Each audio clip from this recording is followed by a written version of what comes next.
Selamat pagi Bapak Ibu terkasih. Kiranya dalam suasana Natal ini kita senantiasa dalam keadaan sehat selalu. Hari ini saya akan membawa sebuah renungan bagi kita ketepatan dalam bulan Natal ini. Ya, judul sharing saya pagi hari ini adalah memaknai kata damai sejahtera dalam kelahiran Tuhan Yesus Kristus. Saya bacakan ayatnya didasarkan pada Lukas 2 ayat 11 sampai 14 saya bacakan buat kita. Hari ini telah lahir bagimu juru selamat, yaitu Kristus Tuhan di kota Daud. Dan inilah tandanya bagimu, kamu akan menjumpai seorang bayi dibungkus dengan lampin dan terbaring di dalam palungan. Dan tiba-tiba tampaklah bersama-sama dengan malaikat itu sejumlah besar bala tentara sorga yang memuji Allah, katanya, kemuliaan bagi Allah di tempat yang maha tinggi, dan damai sejahtera di bumi di antara manusia yang berkenan kepadanya. Ada kata kunci, damai sejahtera di antara manusia yang berkenan kepadanya. Berarti damai sejahtera ini tidak semua diberikan kepada orang-orang yang berkenan saja kepadanya. Apa barometernya? Tentu orang yang percaya akan kelahiran Yesus Kristus itulah yang mendapatkan damai sejahtera karena dia orang berkenan dan mengerti akan kelahiran Yesus Kristus. Jika kita melihat Bapak Ibu dengan seksama di Yesaya 9 ayat 5, ya, di situ dikatakan ada 4 predikat pembawa damai sejahtera itu Yesus sendiri sebelum dia lahir dalam perjanjian baru. Ada 4 predikat. Pertama adalah penasehat ajaib. Kedua adalah Allah yang perkasa. Yang ketiga adalah Bapa yang kekal. Dan terakhir, predikat yang disematkan kepada Yesus mengenai berhubungan dengan kata damai itu adalah Raja Damai. Kita sudah baca dengan seksama tadi Lukas 2:14. Tak kala Yesus lahir, disebutkan salah satu adalah bahwa kelahiran Yesus adalah berhubungan dengan membawa damai sejahtera di bumi. Dikatakan, kemuliaan bagi Allah di tempat yang maha tinggi, dan damai sejahtera di bumi di antara manusia yang berkenan kepadanya. Lalu ketika saya merenungkan ayat ini, damai sejahtera yang diberikan Tuhan kepada kita. Ini kabar baiknya Bapak Ibu ya. Bahwa waktu Yesus datang ke dunia ini, dia membawa damai sejahtera. Yang hebat dari Tuhan kita adalah ketika dia terangkat ke surga, damai sejahtera itu tidak diangkat juga, tidak diambil dia bersama-sama ketika dia naik ke surga. Itu adalah pertanda bahwa kekuatan dari Tuhan akan tetap ada pada kita. Lewat apa? Lewat damai sejahtera yang Tuhan berikan kepada kita. Bagaimana kita menganalisanya? Kita tidak bisa menganalisanya secara ilmu fisik atau ilmu fisika apapun. Karena dikatakan, damai sejahtera Allah yang melampaui segala akal akan memelihara hatimu dan jiwamu. Bagaimana mungkin nih Bapak Ibu ya, bisa diteliti secara ilmu fisika dan disiplin ilmu lain saja? Itu tidak mungkin Bapak Ibu. Maka dikatakan kata kunci tadi, bagi orang yang berkenan kepadanya. Lalu apa artinya kata makna damai sejahtera yang kita baca tadi? Paling tidak kita dapat belajar atau melihat ada 3 makna perkataan Yesus dalam kata damai sejahtera yang kita baca dalam ayat tadi. Pertama adalah ketika Tuhan berkata damai sejahtera bagi kamu di antara orang yang berkenan kepadanya, bukan berarti hidup orang percaya tidak ada masalah Bapak. Ini yang harus kita cermati ya. Sekalipun telah diberikan damai sejahtera, bukan berarti hidup orang percaya tidak ada masalah dalam hidup ini. Maria dan Yusuf adalah orang yang paling dekat dengan Yesus. Orang satu-satunya yang langsung mendapat perintah, mendapat pesan dari malaikat, damai sejahtera bagimu Maria dan Yusuf. Ya. Namun mereka mengalami tantangan yang cukup berat pada saat mereka menjalani hidup ini. Bahkan sumber damai sejahtera itu lewat malaikat dikasih pesan, damai sejahtera menyertai engkau Maria dan Yusuf. Tapi mereka mengalami masalah yang berat. Pada saat Maria melahirkan, uh, Maria itu sudah hamil tua ya Bapak. Ketiga situasi itu, datanglah perintah Kaisar Agustus. Ada pembisik kepada Herodes bahwa akan lahir raja, dan dari Herodes terprovokasi atas kelahiran raja itu, dan dia terancam akan raja yang datang, yaitu Yesus. Lalu dia membuat suatu perintah yang tidak bisa ditawar-tawar. Bunuh setiap orang, anak-anak bayi yang 2 tahun ke bawah. Untuk apa? Untuk suksesi mengamankan Bapak Ibu takhta Herodes tersebut. Tapi dalam perjalanan, Maria mau melahirkan dan tidak ada penginapan tempat mereka melahirkan. Lalu melahirkan di kandang domba, suatu tempat yang tidak layak. Lah di mana kata damai sejahtera itu Bapak Ibu? Yang berkenan kepada Maria itu. Nah, inilah yang harus kita cermati dan kita pahami. Damai sejahtera itu bukan berarti manusia itu, kita ini orang percaya tidak mengalami masalah. Selanjutnya, lalu mereka mengungsi Bapak Ibu ya. Mengungsi ke Mesir. Jaraknya saya lihat di Google 70 km. Yusuf dan Maria adalah orang yang berkenan, bukan saja orang yang berkenan, mereka juga dikenankan oleh Allah Bapak Ibu. Karena mendapat suatu misi untuk menyelamatkan manusia. Memang damai sejahtera yang dijanjikan Allah, Tuhan dengan datang Yesus, bukan berarti orang yang berkenan kepadanya, bukan berarti tanpa masalah Bapak Ibu ya.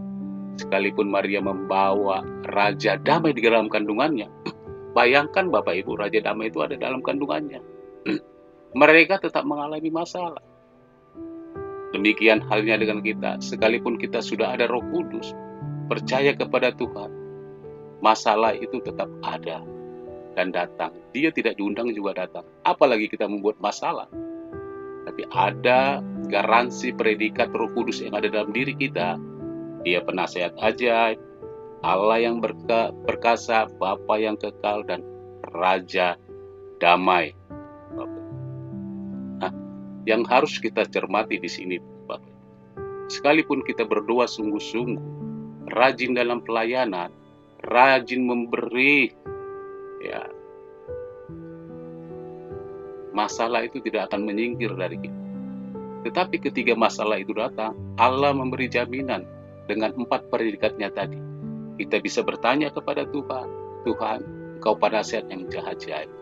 Setiap presiden itu mempunyai penasihat dalam pemerintahan.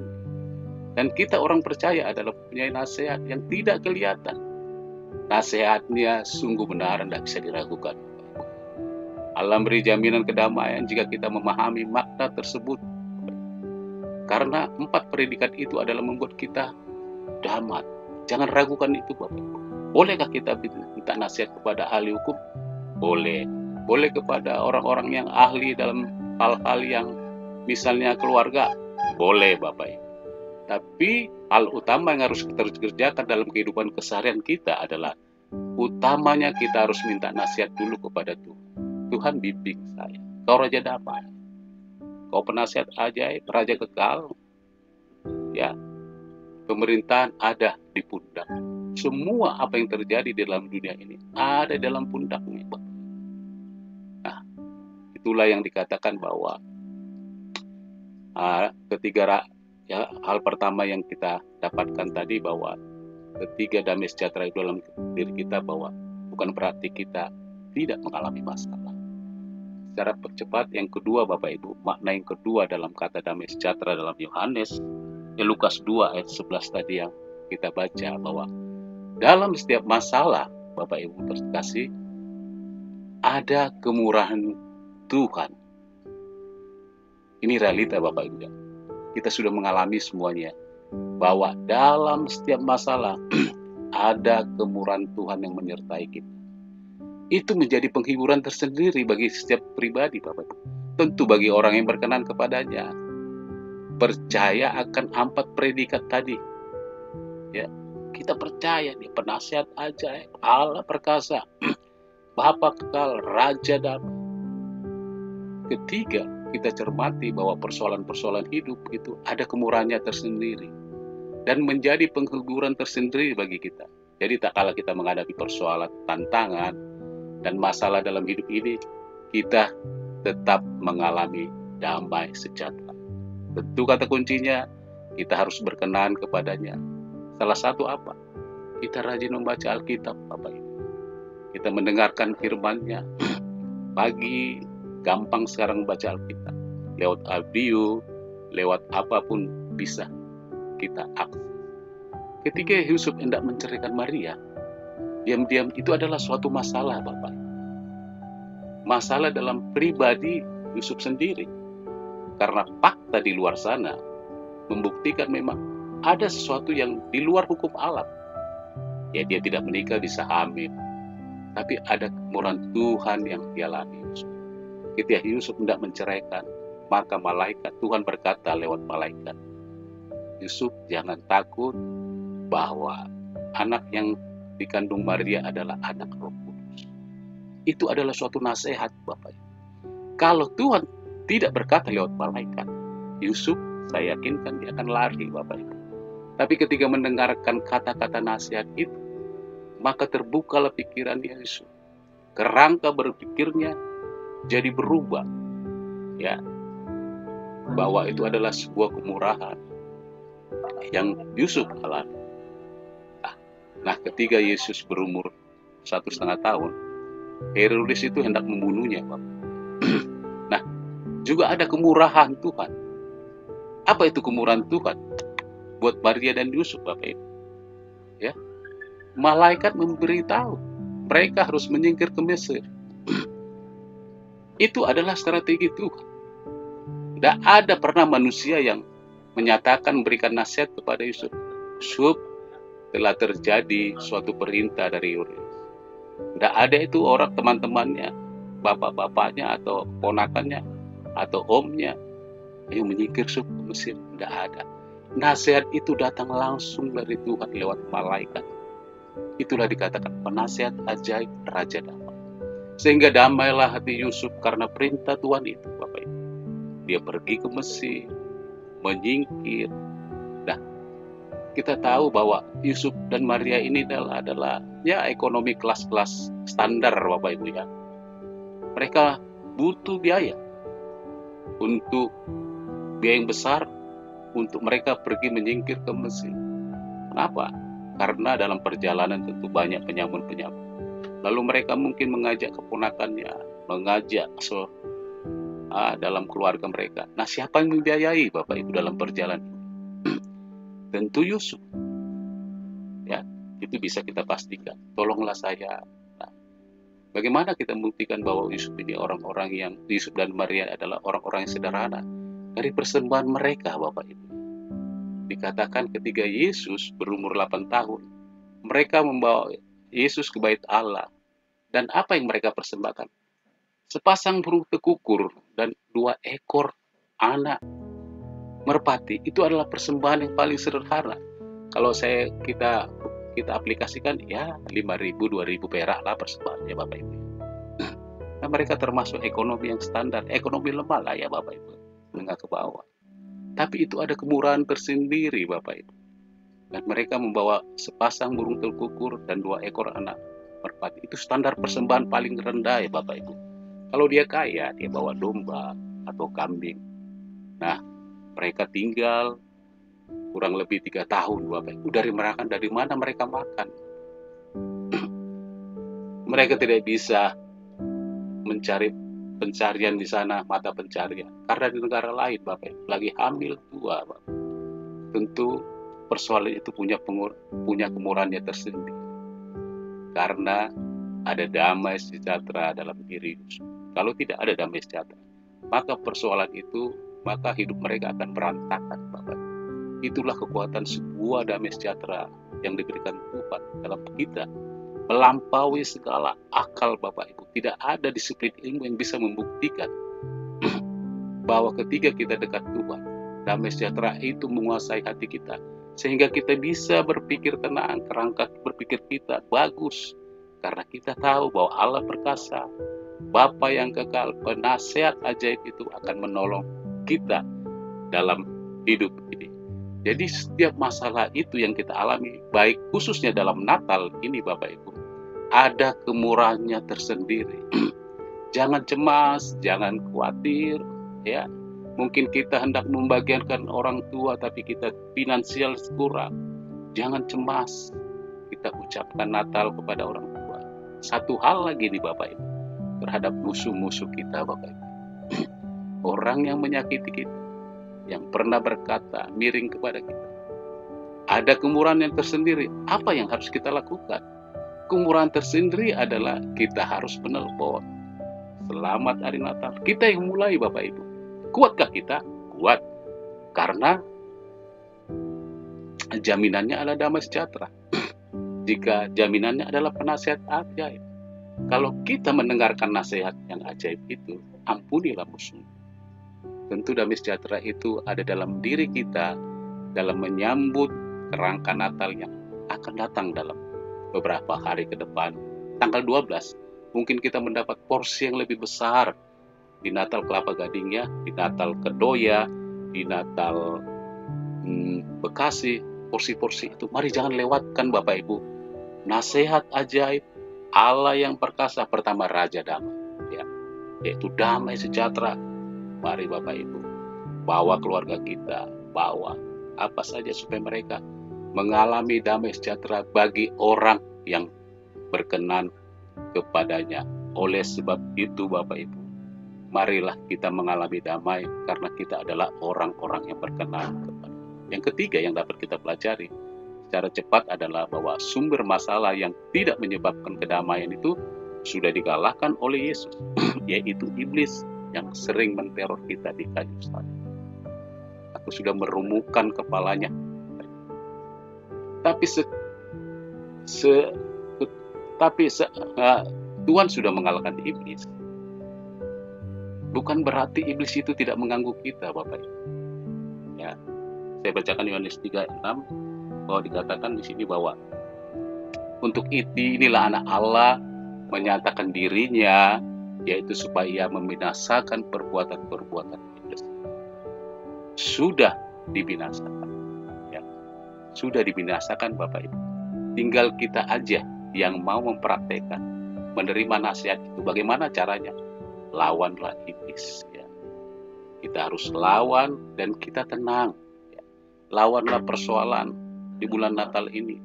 Kita akan tenang Bapak Ibu, ya, karena penasihat itu. Jadi Natal membawa damai adalah sebuah realita karena sang sumber ketidakdamaian itu telah dikalahkan oleh Yesus di kayu salib. Itu dulu Bapak Ibu, ya, yang harus kita pahami. Sudah dikalahkan di kayu salib. Sudah dikalahkan.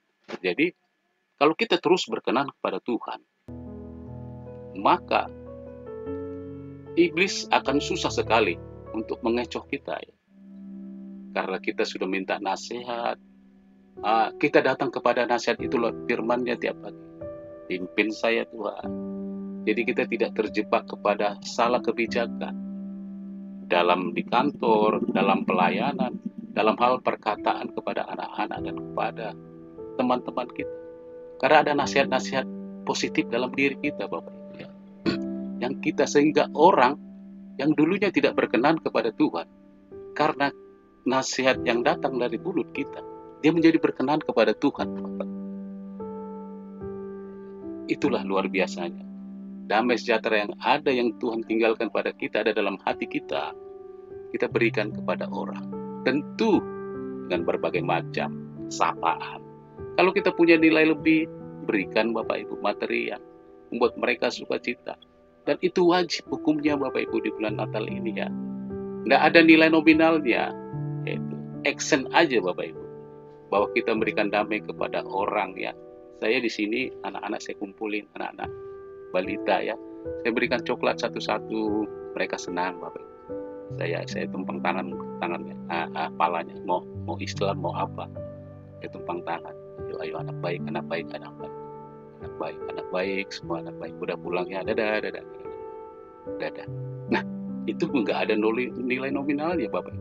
Tapi action damai yang kita berikan kepada orang, karena kita sudah mendapatkan damai dan kita sudah berkenan kepadanya. lalu kita berikan kepada orang yang berhak mendapat damai. Nah, suatu saat saya melihat di tontonan nih Bapak Ibu ya, di video, bahwa orang ada membunuh ular ya. Luar biasa cara dia bunuh ya. Dia kejar-kejar ular itu, kejar-kejar ular. Lalu ular itu selalu menyerang dia. Ketika diserang, dia mundur. Lalu dia punya senjata, dia pukullah ular itu. Pukul, ular ini tetap melawan. Sekalipun ular itu sudah dikalahkan, dia tetap mengganggu orang yang mengejarnya ini, Bapak Ibu. Ya, demikian kita, Bapak. Sekalipun kita sudah di dalam Tuhan, sudah memiliki damai sejahtera, iblis itu tetap menunggu kita untuk apa? Untuk menghancurkan damai sejahtera kita. Lewat apa? Lewat berbagai macam. Itu harus kita cermati, Bapak Ibu. Lihat realita yang ada tentang perkataan orang tua anak-anak kepada kita, tentang ya di perjalanan Bapak Ibu, ketika kita disabet mobil, kaca spion langsung hilang damai.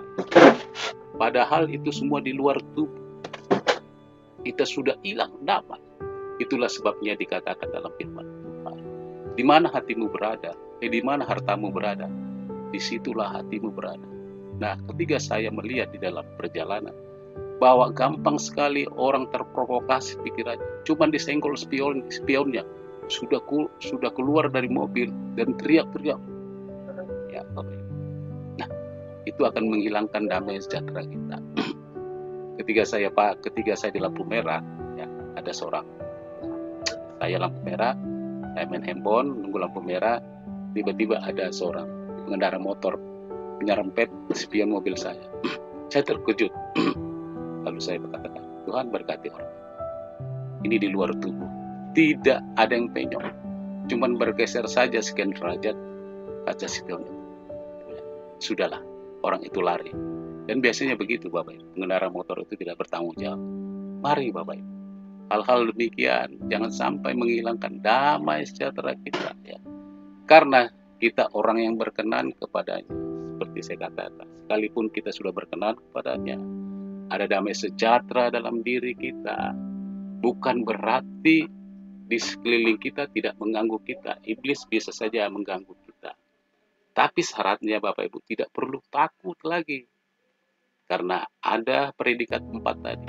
Allah yang perkasa, dalam nama Yesus saya akan lawan itu. Allah penasihat ajaib. Saya akan mengatakan perkataan-perkataan yang membangun ketiga orang menjemuk saya, menunjuk-nunjuk saya di depan. Ada nasihat ajaib perkataan Tuhan dalam diri. Oleh sebab itu Bapak Ibu, marilah kita dalam suasana Natal ini damai sejahtera dari Allah Bapa yang melampaui segala akal, kemuliaan bagi Allah di tempat yang tinggi, dan damai sejahtera di bumi di antara manusia yang berkenan kepadanya. Bisa kita membuat orang berkenan kepadanya? Bisa. Lewat apa? Lewat nasihat ajaib yang kita berikan kepada orang, sehingga dia mendapat perkenanan dari Tuhan. Ada 3 buah ya Bapak Ibu, buah yang harus kita kerjakan dalam Pak Rubin dulu ya. Tanggal 3, kebaktian tanggal 3 adalah buah bibir ya, buah perkataan dan buah penginjilan. Lewat damai sejahtera inilah kita bisa menginjili orang dengan nasihat ajaib. Inilah kesempatan bagi kita. Kita bisa telepon keluarga kita, halo bagaimana kabar dan sebagainya. Oleh sebab itu, biarlah renungan pagi ini menjadi berkat bagi kita, bahwa damai sejahtera Allah yang melampaui akal akan terus memelihara hati dan pikiran kita. Tuhan memberkati.